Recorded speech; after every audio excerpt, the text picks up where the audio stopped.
Hi friends, welcome back to our channel. ఈరోజు నేను ఎలాంటి హడావిడి లేకుండా నాటుకోడి కర్రీ అయితే చేస్తున్నానండి.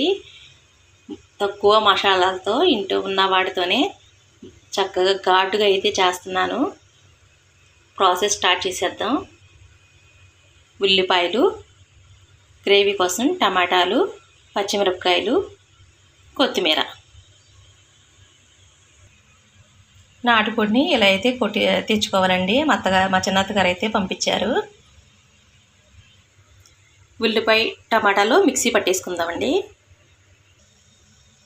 ఈ విధంగా అయితే టమాటాను ఉల్లిపాయలు మిక్సీ పట్టేసుకోవాలండి. మనం ముక్క కట్ చేసి వేసే కన్నా ఇలా గ్రేవీగా మిక్సీ పట్టుకుని వేసుకుంటే గ్రేవీగా ఉండిద్ది కర్రీ.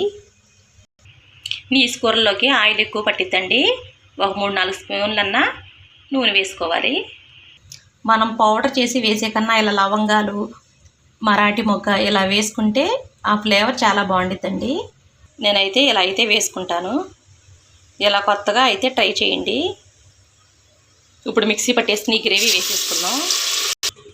ఉల్లిపాయ టమాటాలతో పాటు ఇవి జీడిపప్పులు కూడా వేసి మిక్సీ పట్టుకుంటే చాలా టేస్ట్గా అయితే ఉండిద్దండి. నేనైతే ఇలా వేసేసుకుంటున్నాను.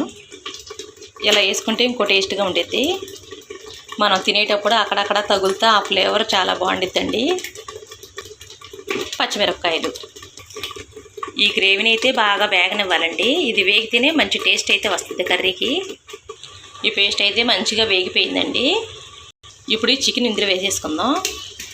ఈ మొత్తాన్ని అయితే ఒకసారి అయితే కలిపేసుకుందామండి. ఇలా ముక్కకి ఇలా గ్రేవీ పట్టేదాకా ఇలా అయితే చక్క మొత్తం మిక్స్ చేసుకోవాలి. చికెను ఆ గ్రేవీ మొత్తం కలిసే విధంగా అయితే ఇలా అయితే కలుపుకోవాలి. ఇప్పుడైతే టేస్ట్కి సరిపడా గల్లుప్పు అయితే కొంచెం వేసుకుందాం. ఉప్పు వేసినా కూడా ఒకసారి అయితే కలిపేసుకోండి. ఆ చికెన్లో ఉన్న వాటర్ మొత్తం బయటకు వచ్చేసిద్ది. పసుపు 1 స్పూన్ వేయండి. ఈ పసుపు కూడా ముక్కలకు పట్టే విధంగా అయితే చక్కగా కలుపుకోవాలి. ఇలా ముక్కలకు బాగా పట్టేటట్టయితే పసుపు కూడా ఇలా కలుపుకోవాలి. ఆ ముక్కల్లోంచి అయితే వాటర్ అయితే వస్తుంది. ఆ వాటర్ మొత్తం ఎగిరే వరకు మగ్గనిద్దామండి కర్రీని. మూత పెట్టేసుకుందాం. మగ్గిందేమో ఒకసారి అయితే చూద్దామండి. ఇప్పుడు దీనిలోకి అల్లం వెల్లుల్లి పేస్ట్ అయితే వేసుకుందాం. 2 స్పూన్లు పట్టిద్దండి అల్లం వెల్లుల్లి పేస్టు. ఇది కూడా చక్కగా ముక్కలకు పట్టే విధంగా అయితే చక్కగా కలుపుకోవాలి. ఇలా అయితే ముక్కలకు బాగా పట్టే విధంగా అయితే అల్లం వెల్లుల్లి పేస్టు ఇలా అయితే కలుపుకోవాలి. మనం ఎన్ని వేసిన అల్లం వెల్లుల్లి పేస్ట్ వేస్తేనే ఆ కర్రీలో మంచి ఫ్లేవర్ అయితే వస్తుంది. అల్లం వెల్లుల్లి పేస్ట్ ముందు వేస్తే అడుగంటేసిద్దండి. అందుకే నేను చికెన్ కొంచెం మగ్గిన తర్వాత అయితేనే అల్లం వెల్లుల్లి పేస్ట్ వేస్తాను. దీన్ని కాసేపు మూత పట్టేసి మగ్గనిద్దాం. ఇప్పుడు దీనిలో కొంచెం కొత్తిమీర వేసుకుందాం. ఇప్పుడు దీనిలో కారం అయితే వేసుకుందాము. ఒక 4 స్పూన్ల వరకు వేసుకోవాలండి.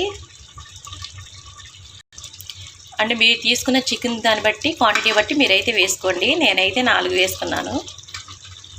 ఈ చికెన్ కూరలు వీటిలో కారం ఎక్కువగా ఉంటేనే కొంచెం ఘాటుగా ఉంటుందండి.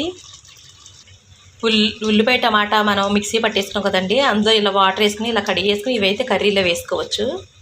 నేనైతే ఇలా వేసుకుంటానండి. ఒక 2 గ్లాసుల వరకు వాటర్ వేసుకోవాలి. ఈ కర్రీ ఎక్కువగా ఉడకాలండి. ఇప్పుడైతే వేసుకోవాలండి ఇవి కాజం, గుడ్ షెర్వా ఇవి ఇప్పుడైతే వేసుకోవాలండి. ముందే కూరలో వేసేసుకుంటే అవి చితికిపోతాయండి. నేనైతే ఇప్పుడైతే వేసుకుంటాను. కోడిని కోసారు కదండి, మాకు కూడా ఇవైతే పంపించారు. ఇవి కర్రీలో వేసేసుకుందాం. ఇప్పుడైతే కుక్కర్ మూత పెట్టేసుకుని ఒక 5 విజిల్స్ అయితే రానివ్వాలండి. ఒకసారి ఎలా ఉందో అయితే చూద్దామండి. ఇలా కుక్కర్ విజిల్ తీసేసిన తర్వాత అయితే ఒక 10 నిమిషాలు అయితే ఉడకనిద్దామండి. నీసు వాసన పోయిద్ది. దీంట్లో ఇప్పుడు కొంచెం కొత్తిమీర వేసుకుందాం.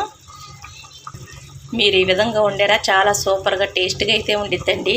మనం చాలా మసాలాలు అయితే చాలా తక్కువగా వేసుకున్నాము. చాలా టేస్ట్గా అయితే ఉండిద్దండి.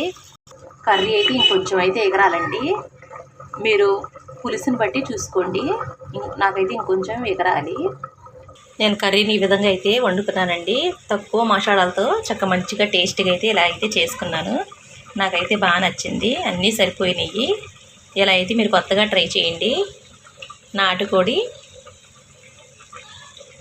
ఇలా నేనైతే పలవా కూడా చేసుకున్నాను ఈరోజు. ఇలా పలవాలు వైట్ రైస్లో చపాతీల్లో వీటిలో తింటే చాలా బాగుండిద్దండి కర్రీ. ఇంకా నాటుకోడి రాగి సంగటి అయితే ఇంకా చాలా టేస్ట్గా ఉండిద్దండి. Thank you. నేను చేసిన నాటుకోడి కర్రీ.